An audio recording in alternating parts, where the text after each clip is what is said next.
ఆదిలాబాద్ జిల్లాలో సోయా కొనుగోళ్లలో ప్రభుత్వ రంగ సంస్థలు, నాఫెడ్, మార్క్ఫెడ్ అనుసరిస్తున్న వైఖరిపై రైతులు తీవ్ర ఆందోళన చెందుతున్నారు. పంట నాణ్యత లేదనే నెపంతో కొనుగోళ్లకు నిరాకరిస్తుండటం, పైగా కొనుగోలు చేసిన పంటను సైతం వెనక్కి పంపడంపై రైతులు ఆవేదన చెందుతున్నారు. తెలంగాణ రాష్ట్రంలో ఆదిలాబాద్, నిర్మల్ జిల్లాల్లో సోయా పంట అత్యధికంగా సాగవుతుంది. ఆదిలాబాద్ జిల్లాలో 72,000 ఎకరాల్లో, నిర్మల్ జిల్లాలో 1.20 లక్షల ఎకరాల్లో సాగైంది.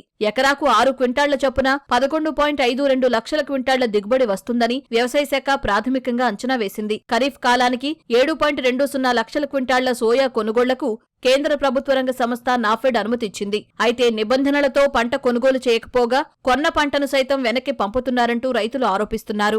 10.5 కుంటలకెళ్ళి 1 కుంటలే కొన్నలు 9.5 కుంటలు రిటర్న్ తెచ్చిండ్రు. ఇదేం న్యాయం? కొంటే మొత్తం 10.5 కొననుండే. ఒకటే చేన్ల వండిన పంట, ఒకటే సీడు, ఒకటే ఇత్తనం, ఒకటే పట్టే భూములది.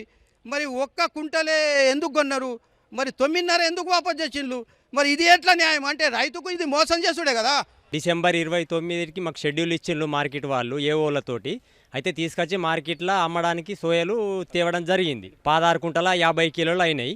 అయితే వాళ్ళు జోక్కొని తీసుకున్న తర్వాత గోదాముకు పోయిన తర్వాత నాణ్యత లేదు, రంగు మారినాయని మాకు జనవరి 6 తారీఖు నాడు రిటర్న్ చేయడం జరిగింది. మేము ఇలా పట్టీల కొరకు వస్తే మాకు తెలిసింది.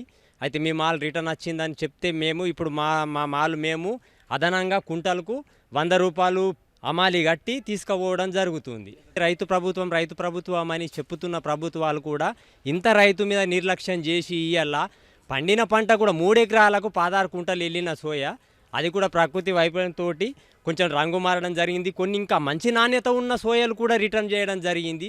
ఇది ఎటువంటి ప్రభుత్వాలు? ఈ రైతు రాజ్యం అని చెప్పే ప్రభుత్వాలు రైతు నడ్డి విరగొట్టే ప్రయత్నం చేస్తున్నాయి. రైతు కోలుకోకుండా సోయాకు ప్రభుత్వ మద్దతు ధర క్వింటాలుకు 5,328 ఉంటే ప్రైవేటులో 4,500 లోపే పలుకుతోంది. దీంతో రైతులు ప్రభుత్వ కొనుగోళ్లకు ఆసక్తి చూపిస్తున్నారు. గత ఏడాది డిసెంబర్ 31న షెడ్యూలు ప్రకారం కొనుగోళ్లు చేస్తామని మార్క్ఫెడ్ ప్రకటించింది. ఆ ఒక్కరోజే ఆదిలాబాద్ యార్డుకు 3,000 క్వింటాళ్ల సోయా రాగా మార్క్ఫెడ్ చేతులెత్తేసింది. తర్వాత అఖిలపక్ష రైతు సంఘాల ధర్నాతో కొనుగోలు చేసింది. తీరా కొనుగోలు చేసిన సరుకులో నాణ్యత పేరుతో 1,600 క్వింటాళ్లను వెనక్కి పంపించింది. సోయా పంట కొనుగోళ్లలో మార్క్ఫెడ్, నాఫెడ్ నిబంధనలు సడలించాలని, తమకు న్యాయం జరిగేలా చూడాలంటూ రైతులు కోరుతున్నారు.